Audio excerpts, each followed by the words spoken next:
He is one of the most famous people on the planet, not just a world leader, but a military leader, and the face, we're told, of global democracy. I'm investigative journalist Ben Swan. He is unmistakable, as Volodymyr Zelenskyy is always wearing olive green, whether sweatsuits or some kind of military uniform. Mostly it's just green, a uniform he wears all the time, really no matter the event, whether speaking before a joint session of the United States Congress, or he's at a black tie gala, or ringing the bell of the New York Stock Exchange. He is always dressed for battle. He really is. People the world over know exactly who he is the moment they see him. But how many know anything about this man? Just who is Volodymyr Zelenskyy?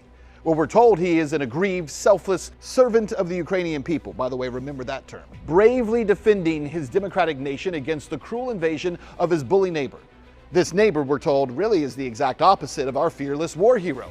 Vladimir Putin, you could call him Darth Vader, to Volodymyr Zelenskyy's Luke Skywalker. And like a young Jedi, our hero has boyish good looks and humble origins. We have been handed a laughably simple narrative here. You know, it's easy to digest. It makes for a cut and dry case of good versus evil. But you know, experience tells us something. It tells us that although simple narratives are useful for things like, I don't know, selling a war, they're not so great at telling the whole story or the true story.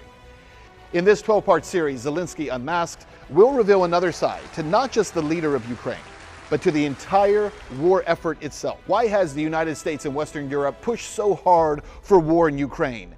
And why won't they call for the war's end? Is Ukraine really a bastion of Jeffersonian democracy, or is it actually run more like a tyrannical regime? And why are U.S. taxpayers, people like you and me, continuing to send billions upon billions upon billions of dollars to a war effort that seems really, when you break it down, more like a money laundering scheme? Here at Truth in Media, we've been looking into this story for over a year, researching, digging, and following the facts where others won't. The questions I just laid out for you, we will answer. So our first question today, who is Volodymyr Zelenskyy?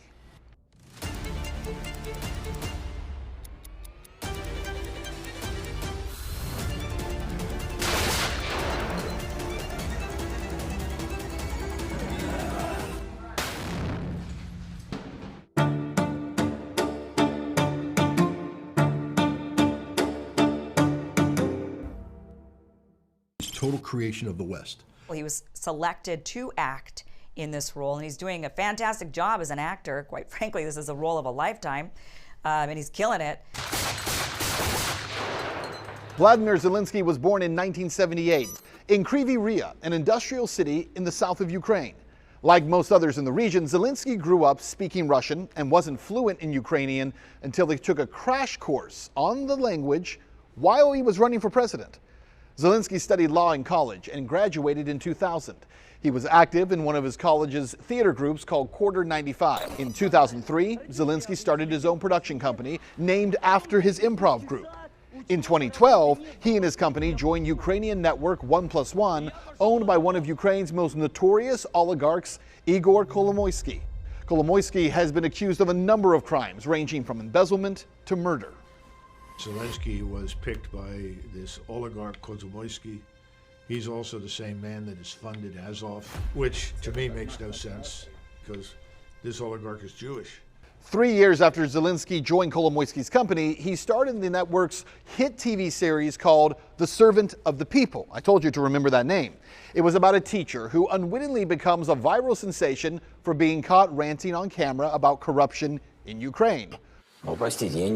Василий Петрович Голобородько? Да. Доброе утро, господин президент. Well, get this. A few years later, Zelenskyy's production company registered a political party called Servant of the People, just like their hit show. Zelenskyy became the frontrunner in the 2019 election as soon as he announced his candidacy. That announcement was made during a special broadcast aired on Kolomoisky's network. During this time, war had been raging in the Donbas region of Ukraine since 2014. In that year, a coup ousted the democratically elected government of Viktor Yanukovych, a Russian ally. An ultra-nationalist Ukraine regime took over, and the ethnic Russian region of the Donbas refused to recognize the coup government. An intense civil war broke out. Thousands were killed. It's a civil war that raged from 2014 until 2022. 5 years after the start of that civil war and on the campaign trail, candidate Zelenskyy made peace his #1 priority. I just supported him because he wanted peace in Ukraine. And that was the main thing why people in Ukraine supported him. More than 70% of people wanted peace. He promised, I will talk to President Putin. I will meet with the Russians. We will end this war. And once he became president, he seems to have done a 180-degree change and has been the obedient servant of Washington. So Zelenskyy won office as a pro-peace candidate, but then once elected, his tone changed, almost as if he was two different men. No longer an advocate for peace, the new president of Ukraine began arguing that his country needed to join NATO, even though Russia had long considered that to be a red line. That red line exists because Russia is surrounded by NATO from virtually every angle. Коли українці будуть всі готові, ми обов'язково винесемо це питання на референдум, і Україна обов'язково буде в НАТО. Although Zelenskyy is a native Russian speaker, he jumped on ultra-nationalist campaigns to curtail the use of his mother tongue. Let me tell you how he did this. So right before Zelenskyy took office in 2019, Ukraine passed a law making Ukrainian the mandatory language for use by government officials. This curbed the use of Russian. Now, I want to show you something else, because what many in the West fail to understand is that this is a major problem, because 22% of Ukrainians speak Russian as their native language. The law also outlawed teaching in Russian and required everyone in the country learn Ukrainian. Under Zelenskyy's watch, in January of 2021, that 2019 law was expanded, requiring service industry employees to talk to customers in Ukrainian first. According to the law, this is not a suggestion, this is law. They could only switch languages if customers asked to switch. Then the following year, another law was passed, which required domestic media to print in Ukrainian. In June of 2022, Zelenskyy signed another discriminatory decree, this one restricting the availability of Russian books and Russian music. Laws seeking the eradication of Russian culture and language are indicative of how radical nationalism has entered the mainstream of Ukrainian society. You know, and really, you know, it's amazing to see, you know, and I think that, you know, 8 years ago, there was a lot less pro-Nazi, anti-Russian sentiment than there is today. And they just really pumped up the propaganda, and a lot of people that didn't used to believe it are now believing it. After reversing earlier positions on language, Zelenskyy's image was further tarnished with the release of 2021's Pandora Papers. According to leaked documents, Zelenskyy and his inner circle held 10 offshore shadow companies which did business with Zelenskyy's old boss, the oligarch Igor Kolomoisky. Kolomoisky was accused of stealing $5.5 billion from investors in a pyramid scheme he orchestrated through his bank. This led to accusations that Zelenskyy was getting rich off Kolomoisky's crimes. Through these shell companies, Zelenskyy and his partners reportedly purchased about $8 million worth of real estate in London. By October of 2021, Zelenskyy, who was elected with 73% of the vote, again under promises to bring peace to the Donbas region and to end corruption in Ukraine, had failed to deliver on his promises. He had, in fact, done the opposite, and his approval rating hovered at around 27%. But then, just 4 months later, the story surrounding Volodymyr Zelenskyy dramatically changed. Russia crossed Ukraine's border with soldiers and tanks in what the Russian government called a special military operation, and then it happened. Zelenskyy traded his suit and tie for olive green. Well, kind of olive green everything, right? And overnight became a darling of Western media. The timing was perfect. In fact, maybe too perfect. So he's put forward as a, it's the traditional Marvel Comics hero-villain scenario. He's a hero, he's a good guy, stands for everything good, and he's attacked by the equivalent of Lex Luthor in a Superman movie, which would be the evil Vladimir Putin. And they've been, pretty successful with that in the United States simply because that's the only story that's allowed to get out. So Zelenskyy was made into a hero, and Russia was labeled the aggressor, wanting only to rebuild the old Soviet Union.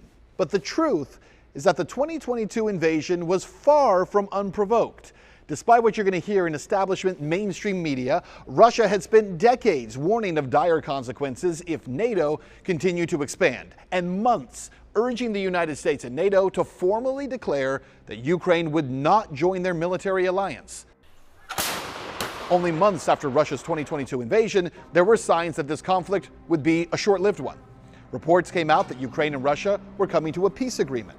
Foreign Affairs stated that, quote, according to multiple former senior U.S. officials we spoke with, in April of 2022, Russian and Ukrainian negotiators appeared to have tentatively agreed on the outline of a negotiated interim settlement. In fact, Ukraine was already touting that, okay, we've almost got agreement, we have this and that that's not quite agreed. And then the Prime Minister of Great Britain, Boris Johnson, came flying into Kiev unannounced, and he had to sit down with Zelensky and told him in no uncertain terms, you're going to get back to war, cut out this business of talking peace. Here's former Israeli Prime Minister Naftali Bennett discussing the Ukraine-Russia peace deal, which he says was sabotaged. צריך להמשיך להכות בפוטין ולא להגיע, אבל שאל מול, זאת אומרת, הגישה היותר תקיפה, אני אגיד לך משהו, אני לא יודע להגיד שהם שגו, ומתווך, אבל הכתובת שלי זה אמריקה בעניין הזה, ואני לא פועל על דעת עצמי. כל פעולה שעשיתי הייתה מתואמת לפרטי פרטים, גם עם ארצות הברית, גם עם גרמניה, גם עם צרפת. אז הם בעצם חדלו את זה? בגדול, כן. בגדול הם חדלו את זה. Had the United States and Great Britain not intervened at that moment, had the peace talks been allowed, this war would have ended with some minor boundary changes. Of course, Crimea would have gone back to Russia where it's always belonged. Portions of the Donbass would have gone to Russia. But for the most part, stability would have been restored. After it was declared that peace was not an option, the deaths mounted and repression escalated. I had to flee Ukraine last year, not because of the Russians, but because I was threatened I had death threats to my life. And I had to flee Ukraine because I wanted peace. Gonzalo Lira was a popular Chilean-American blogger who died as a political prisoner in Ukraine. His alleged crime was that he voiced opinions online that differed from the Ukrainian government.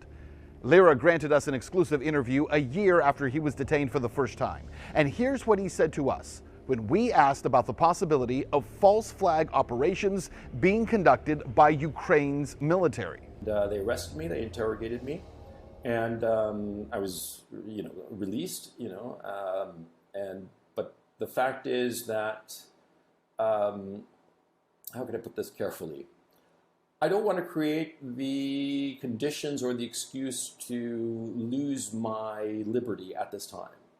And so I'm going to have to decline.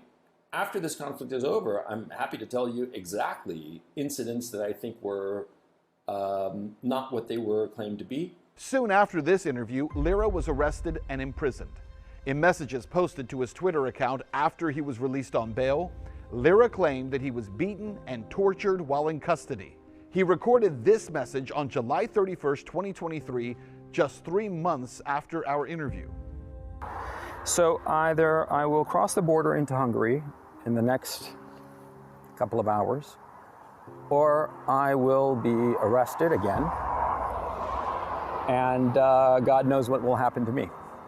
Lira didn't make it to Hungary. He was rearrested for breaching the terms of his bail, and he died while imprisoned just months after he recorded this message. Lira is not alone in facing persecution for voicing criticism toward Kiev. Opposition political parties and politicians have been banned in Ukraine, and Ukraine's parliament has even voted to shut down the Orthodox Church. In December of 2022, Ukraine passed a law forbidding religious organizations from having ties with Russia. In the aftermath of this law's passage, several priests were arrested and 50 people were interrogated. In March of 2023, Ukraine's most historic monastery, the Kiev Petrus Lavra, was raided and parts of it were shut down. Metropolitan Pavel Lebed is the head of the Orthodox Church in Kiev. He granted us an interview 2 days before he was arrested. Меня спросили, когда я виделся с Путиным. Я им ответил, тогда, когда и вы. Когда Путин приезжал в Киев, то вы общались, я не общаюсь и не имею никакого отношения. Nearly a year into Russia's war with Ukraine, and now most analysts are quietly admitting that Ukraine has no chance, despite the massive numbers of weapons, tanks, defense systems, oh, and don't forget the $100 billion poured in by the United States and Western Europe. Russia has control over most of the Donbass region, and Ukraine's much-hyped counteroffensive has been an utter failure. This isn't a surprise. Many analysts who didn't make it onto mainstream media outlets predicted Ukraine's loss as soon as the conflict started. Given this stalemate, territorial control now currently divided on lines that have been previously agreed to by Russia and Ukraine, the question remains, why is this war still going on? Well, it seems very obvious that they didn't shell out all that cash to Zelenskyy in like big bags or something like that, right? Most of it is going to the American military-industrial complex. К сожалению, что сегодня нету политиков, а есть политиканты, на котором на смертях, на войне зарабатывают деньги. Вы это прекрасно знаете, не мне вам говорить, что это делается и сегодня, как списывают и на продукты питания, и на оружие, а все ложится на плечи людей, простых людей. А вот некоторые, которые дорываются до власти, они это все делают, но забывают о том, что они ответят перед Богом за все. They will answer to God for everything, he says. So who are they? The they who created the cult of Ukraine's wartime president. We'll investigate and give you details no one else will in our next episode, as we promise to leave Zelenskyy unmasked.